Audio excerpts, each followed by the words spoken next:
अब हम लोग देख लेते हैं laws of refraction of light. ठीक है, जो हम लोगों के पास laws of refraction of light है बच्चा, ये हम लोगों को क्या कह रहा है उसके बारे में हम लोग यहाँ पर देख लेते हैं।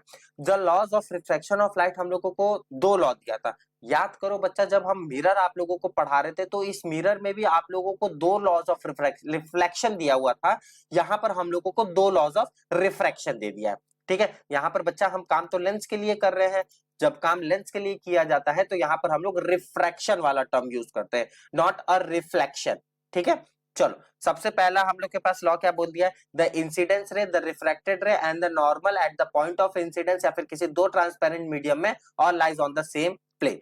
कैसे काम कर रहा है वो चीजें यहाँ पर हम लोग देख लेते हैं। चलो, ये मेरे पास कोई एक रेक्टेंगुलर ग्लास स्लैब, मैंने एक, भाई मेरे पास रेक्टेंगुलर ग्लास स्लैब कैसे बनता है, ऐसे बनता है। मैंने इसका सिर्फ ऊपरी वाला पार्ट लिया, सिर्फ एक ही पार्ट ले लिया ग्लास स्लैब का।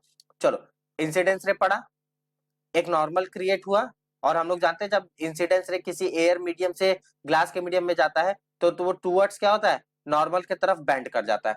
यही चीज हम लोग ने पढ़ा था कि कोई भी लाइट रेज जब किसी एक मीडियम से दूसरे मीडियम की तरफ जाता है, मतलब ग्लास मीडियम से एयर मीडियम की तरफ जाता है या एयर मीडियम से ग्लास मीडियम की तरफ आता है, तो वो टूवर्ड्स नॉर्मल रेज या away from the normal rays काम कर देता है। तो ये मेरे पास हो गया बच्चा इंसिडेंस रे,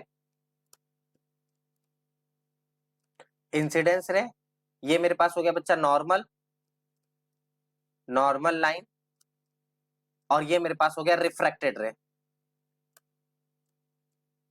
रिफ्रैक्टेड रे।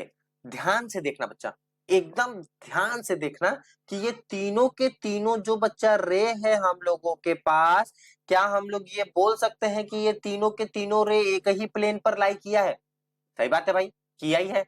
कैसे किया है ये भी बोलने वाली बात है।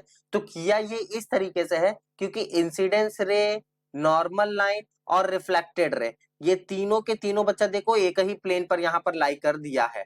ठीक है, कैसे, मैं थोड़ा सा कलर चेंज कर देता हूं ताकि आप लोगों को समझ में आ जाए। ये इंसिडेंस रे, ये हम लोगों के पास बच्चा नॉर्मल, और ये हम लोगों के पास रिफ्लेक्टेड रे, ये देख रहे हो तीनों को तीनों लाइन एक ही प्लेन पर लाई कर दिया है। तो इन्होंने बोला ही यही था कि कोई भी लाइट रेस जब किसी इंसिडेंस लाइट रेस या फिर रिफ्रैक्टेड रे या फिर नॉर्मल लाइट, ये तीनों के तीनों बच्चा एक ही प्लेन पर लाई करता है। ये चीजें क्लियर हो गई, किसी को कोई डाउट? चलो बहुत बढ़िया, नेक्स्ट देख लेते हैं। बोला क्या है, the ratio of sine of angle of incidence is angle of incidence to the sine of angle of refraction is constant for the light of a given color and that of the given pair of media. This law is also known as Snell's law. ध्यान से देख लेते बच्चा, angle of sine of incidence upon में angle of sine of refracted is equal to constant. इन्होंने भाई ये बोल दिया। ठीक है, अगर यही कांस्टेंट वाले टर्म को अगर हम लोग हटा दिया जाए तो क्या यहां पर हम लोगों को एक रिफ्रैक्टिव कांस्टेंट मिलेगा? रिफ्रैक्टिव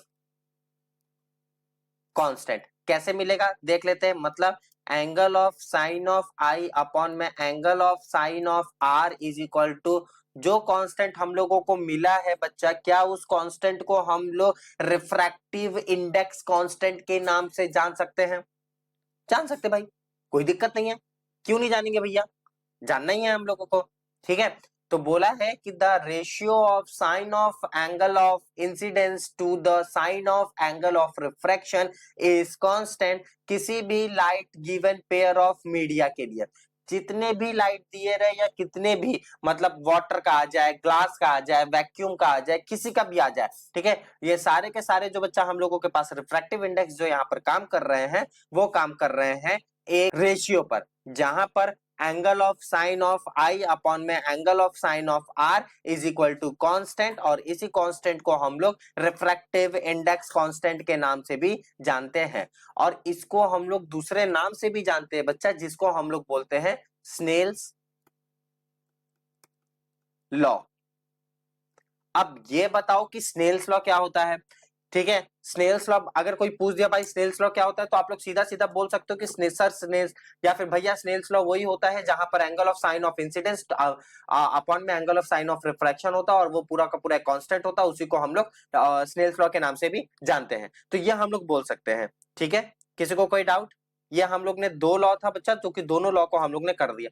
किसी किसी बुक में ना सीधा सीधा दिया होगा sine i by sine r, is equal to constant. किसी किसी बुक में ये भी दिया रहेगा तो घबराने की जरूरत नहीं है भाई, वहां पर उन्होंने सिर्फ और सिर्फ एंगल को नहीं लगाया, बट वो डिनोट एंगल को भी वहां पर कर रहे होंगे, जहां पर वो ये बोलते होंगे कि that angle of sine of I upon में angle of sine of R is equal to constant, और उसी कांस्टेंट वाले टर्म को हम लोग कहते हैं स्नेल्स लॉ। क्लियर हो गया सभी लोगों को?